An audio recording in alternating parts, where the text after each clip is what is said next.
क्या आप जानते हैं एक 13 साल की छोटी सी बच्ची को एक बंद कमरे में छिपकर क्यों रहना पड़ा? जी हां, मैं आज बात कर रहा हूं एक 13 साल की बच्ची एनी फ्रैंक की, जिसकी लिखी हुई डायरी ने पूरी दुनिया को एक तरह से हिला कर रख दिया। सोचिए, एक 13 साल की बच्ची जिसने अपनी लाइफ का एक्सपीरियंस लिखा हो, और जब लोगों ने उसको पढ़ा तो उन लोगों के पैरों के नीचे से जमीन निकल गई। लोग सोचने पर मजबूर हो गए, यार एक 13 साल की छोटी सी बच्ची इतनी गहरी बात कैसे लिख सकती है। तो आज मैं आपका अपना विष्णु सर आज क्लास 10th की इस लेसन, जिसका नाम from the diary of Anne Frank है, इसको पूरी तरह से इंग्लिश टू हिंदी में एक्सप्लेन करूंगा। और मैं आपको कहानी की शुरुआत में ही बता दूं, इस वीडियो के अंदर मैं 3 कोड बोलने वाला हूं। जी हां, 3 कोड। जिस भी बच्चे ने वो तीनों कोड मुझे बता दिए कि क्या क्या है, मैं कहानी के बीच में बताता रहूंगा आपको।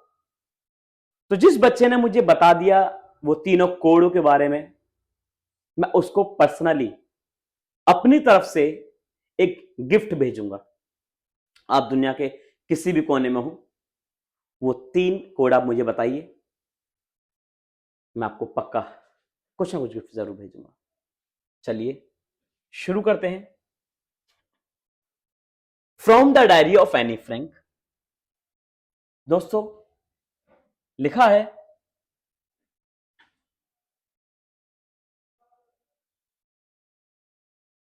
देखिए दोस्तों, बिफोर यू रीड, आप चैप्टर पढ़ें उससे पहले कुछ बातें पढ़नी है।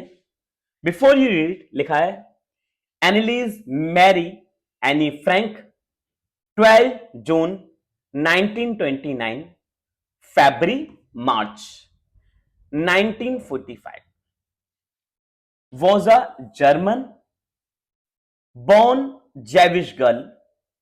बात करें इस लड़की का नाम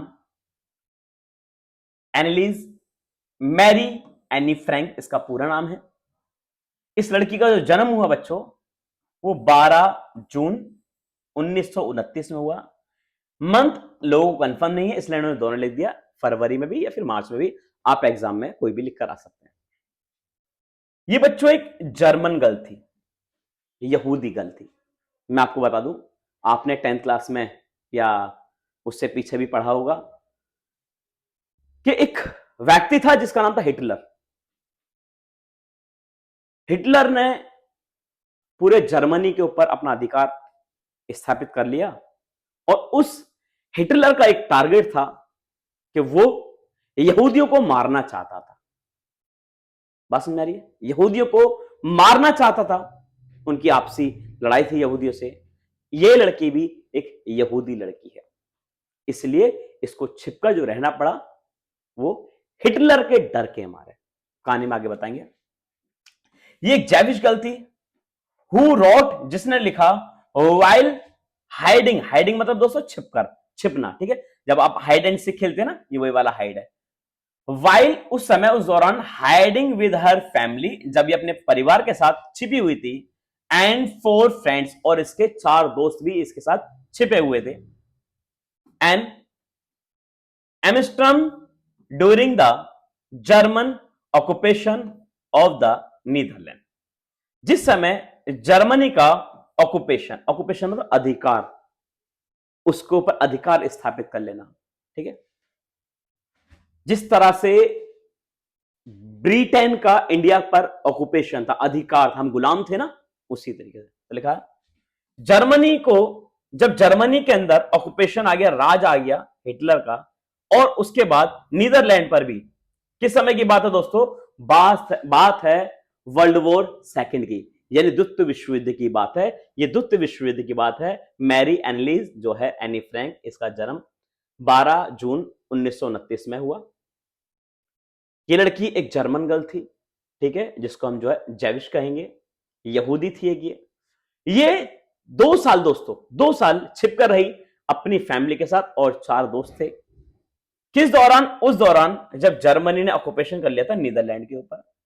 वर्ल्ड वॉर सेकंड की बात है। हर फैमिली हैड मूव्ड, उसकी फैमिली चली गई थी एम्स्टर्डम, ये एम्स्टर्डम एक जगह का नाम है।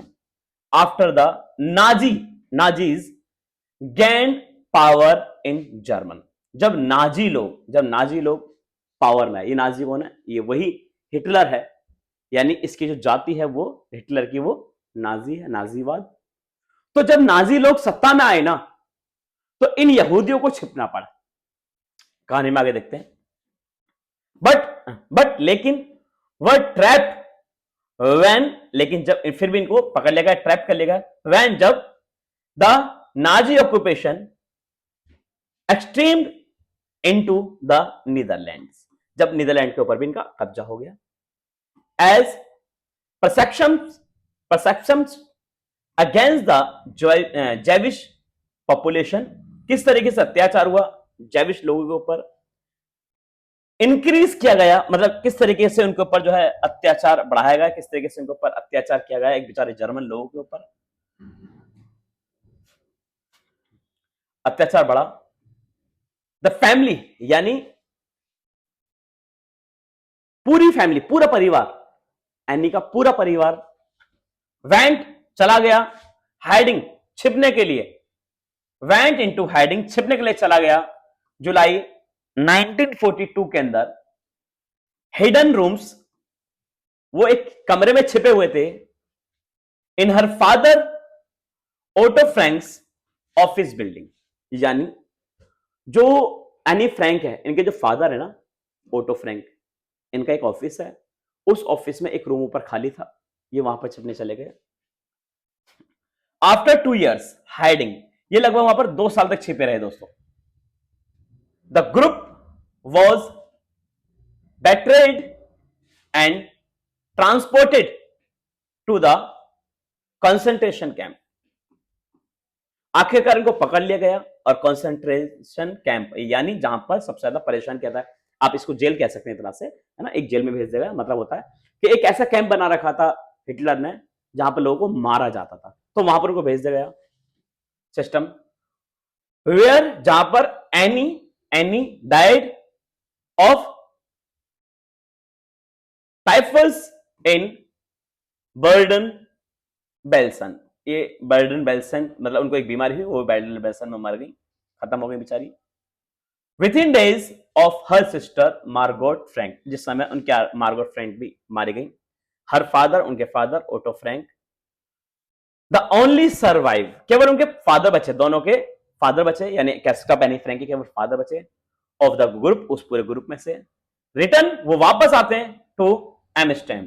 एम्स्टर्डम क्या है? तो एम्स्टर्डम क्या है? ये वही जगह है जहां पर वो छिपे हुए थे। आफ्टर द वॉर एंड, जब पूरा युद्ध खत्म हो गया, सेकेंड वर्ल्ड वॉर खत्म हो गया, to find that her diary had been saved, अब फादर आके देखते हैं कि उसकी बेटी की जो डायरी है जो वहां पर उसने लिखी, आगे बताएंगे, केवल हम जो अभी बिफोर यू रीड से पढ़ रहे हैं, तो जो एनी फ्रैंक ने डायरी लिखी थी ना, वो उनके फादर ओटो फ्रैंक को मिली और उसको सेव किया। Convinced that it was a unique record, उसके फादर कहते हैं बहुत यूनिक रिकॉर्ड है मेरी बेटी का जो ने लिखी है। He took action to have it published in English under the name the diary of a young girl. अब उनके फादर ने ये सोच लिया कि मैं इस डायरी को पब्लिश कराऊंगा और उस डायरी का नाम रखूंगा the diary of a young girl. The diary was given to Anne Frank for her 13th birthday. Anne Frank को ये डायरी उनके 13th बर्थडे पर, 13वें जन्मदिन पर मिली थी। किसने दी थी ये बात अभी आगे पढ़ेंगे। जो बच्चा समझ जाए ना किसने ये डायरी उसको किसने दी है, फटाफट से मुझे कमेंट सेक्शन में बताएंगे कि ये डायरी किसने दी है। दूसरी बात, सीक्रेट नंबर 1, मैं आपको सीक्रेट नंबर 1 बताता हूं कि सीक्रेट नंबर 1 यानी वो पजल जो मैंने आपको शुरुआत में बताई थी, मैं 3 कोड बताऊंगा। उन 3 कोडों में से आज अभी पहला कोड है नंबर 29। नंबर 29 ये पहला कोड है। इससे पता लग जाएगा किस किस बच्चे ने मेरी वीडियो देखी है यहां तक अभी तक। नंबर 29 ये पहला रिकॉर्ड है हमारा, मतलब ये पहला कोड है। आगे देखते हैं। उनके 13 बर्थडे पर उनको ये डायरी मिली थी and chronicles the events of her life from June 12, 1942 until its final entry of 1 August 1944। Anne Frank ने उसके अंदर सारी बातें लिखी अपने जन्म से लेकर, यानी 12 जून जहां पर उनका जन्म हुआ था, 12 जून 1942 से लेकर, नहीं सॉरी, जहां पर वो छिपी 1942 से लेकर 44 तक, पूरे 2 साल की बातें भी सारी उसके अंदर लिखी गई। It was eventually translated from its original Dutch into many languages। ये डच के साथ साथ, डच एक लैंग्वेज होती है बच्चों ना, डच एक लैंग्वेज होती है, तो डच लैंग्वेज के साथ साथ ये बाकी भी और कई सारी लैंग्वेजों में पब्लिश की गई and became one of the world's most widely read books, यानी ये दुनिया की सबसे ज्यादा पढ़ी जाने वाली बुक्स में से एक बनी, the diary of Anne Frank. There have also been several films, कुछ लोगों ने तो उसके ऊपर फिल्म्स तक की फिल्म बनाई है the diary of a young girl की, कुछ ने टेलीविजन शो बनाए हैं, कुछ ने थिएट्रिकल प्रोडक्शंस किए हैं एंड और इवन एन ओपेरा, लोगों ने उसके ऊपर ओपेरा पूरे सीरियल तक के बना दी है बेस्ड ऑन द डायरी। उसी डायरी के ऊपर describe as a work of a mature and insignificant full mind, the diary proofs, ये डायरी बताती है and immediate examination of diary life under Nazi occupation, यानी उस डायरी के अंदर सब कुछ लिखा है, नाजी लोगों ने उनके साथ क्या क्या सब सारी बातें लिखी है। आगे पढ़ेंगे।